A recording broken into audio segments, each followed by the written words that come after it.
సమయం అర్ధరాత్రి 1 గంట దాటింది. చిమ్మ చీకట్లను చీల్చుకుంటూ 100 కిలోమీటర్ల వేగంతో రైలు దూసుకుపోతుంది.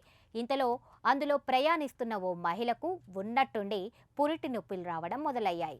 అర్ధరాత్రి సమయం రైలు వేగంగా వెళ్తోంది. దీంతో ఏం చేయాలో ఆమె కుటుంబ సభ్యులతో పాటు ఆ కంపార్ట్మెంట్లో ఉన్న ప్రయాణికులకు అర్థం కాలేదు. అందరూ టెన్షన్ పడుతున్నారు.